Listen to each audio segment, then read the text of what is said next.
Ao estudar o Apocalipse, sempre voltamos aos escritos de Daniel, porque o conteúdo destas escrituras estão interligados.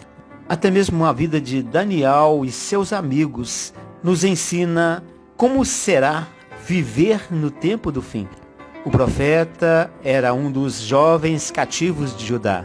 Ele interpretou um sonho do rei da Babilônia, Nabucodonosor.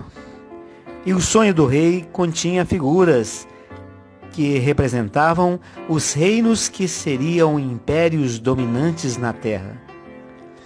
No segundo ano do reinado de Nabucodonosor, ele teve sonhos e o seu espírito se perturbou e passou-se-lhe o sono. Os magos, astrólogos, encantadores não puderam lhe dizer qual era o sonho e sua interpretação. Então Daniel pediu ao rei que lhe desse tempo para que ele pudesse dar a interpretação. Daniel foi para a sua casa e fez saber o caso a Ananias, Misael e Azarias, seus companheiros, para que pedissem misericórdia a Yahweh sobre este mistério. Então foi revelado o mistério a Daniel numa visão de noite. E esta foi a reação do profeta. Bendito seja o nome de Yahweh, de eternidade a eternidade, porque dele são a sabedoria e a força, e ele muda os tempos e as estações, ele remove os reis e estabelece os reis, ele dá sabedoria aos sábios e conhecimento aos entendidos. Ele revela o profundo e o escondido, conhece o que está em trevas e com ele mora a luz. Assim ele falou: ó Criador de meus pais, eu te dou graças e te louvo, porque me deste sabedoria e força, e agora me fizeste saber este assunto do rei. Então disse Daniel ao rei: o segredo que o rei requer, nem sábios, nem astrólogos, nem magos, nem adivinhos o podem declarar ao rei.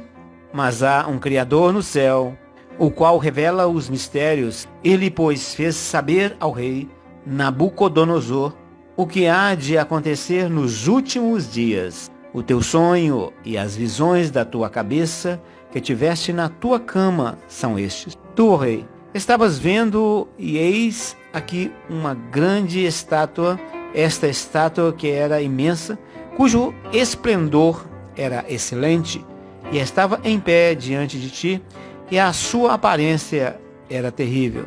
A cabeça daquela estátua era de ouro fino, o seu peito e os seus braços de prata, o seu ventre e as suas coxas de bronze, as pernas de ferro, os seus pés em parte de ferro e em parte de barro. Estavas vendo isto quando uma pedra foi cortada sem auxílio de mão, a qual feriu a estátua nos pés de ferro e de barro e os esmiuçou. Então foi juntamente esmiuçado o ferro, o barro, o bronze, a prata e o ouro, os quais se fizeram como pragana das eiras do estio, e o vento os levou, e não se achou lugar algum para eles. Mas a pedra que feriu a estátua se tornou grande monte e encheu toda a terra. Tu, ó rei, és rei de reis, a quem o Criador tem dado o reino, o poder, a força e a glória.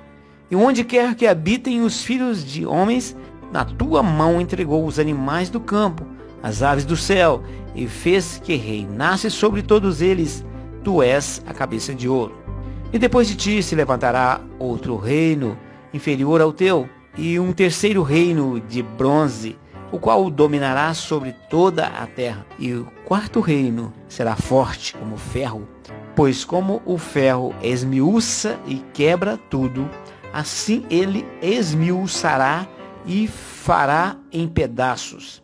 E quanto ao que viste dos pés e dos dedos em parte de barro e em parte de ferro, isso será um reino dividido.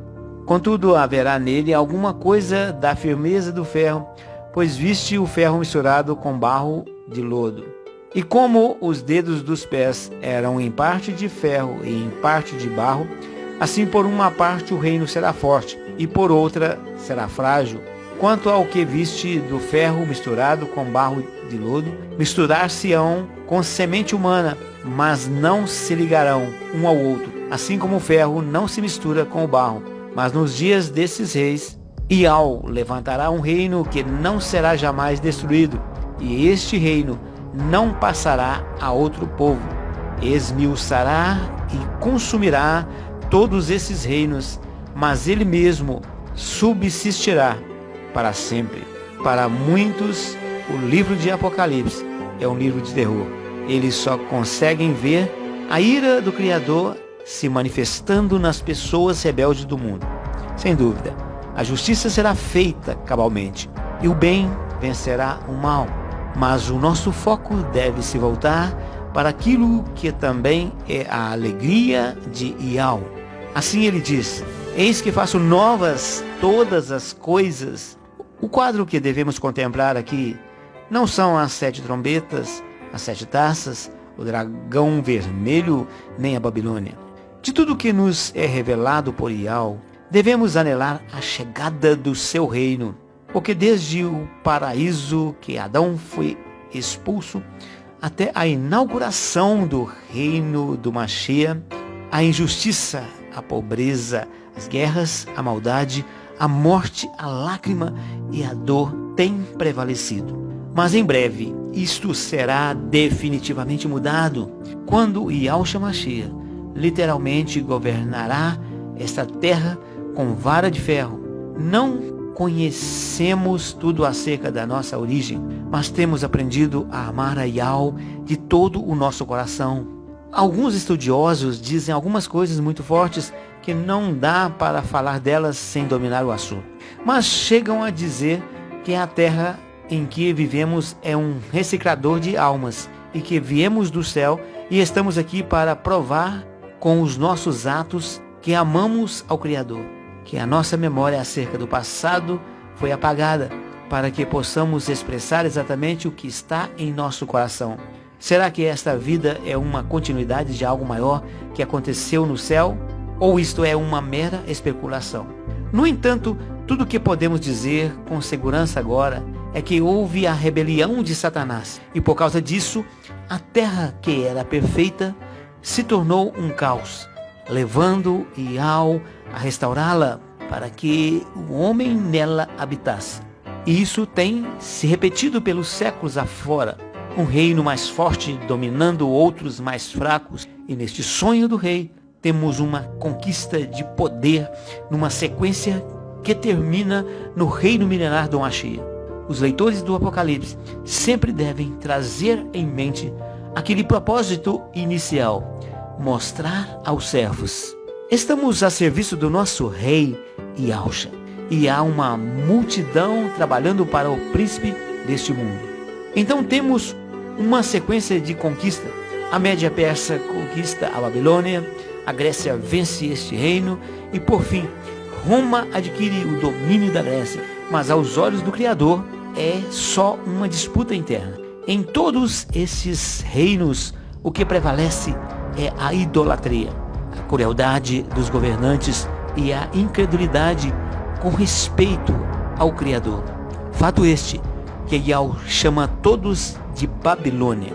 O adversário usou todos esses domínios para preservar uma cultura de idolatria.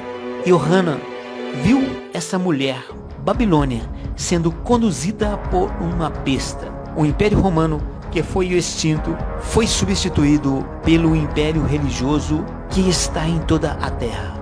Nos últimos dias, 10 reinos apoiarão um novo governo mundial que dominará a terra por pouco tempo, até que seja derrotado em Armagedon. E o povo verá algo inédito: o reino de paz do ungido de Yahushua.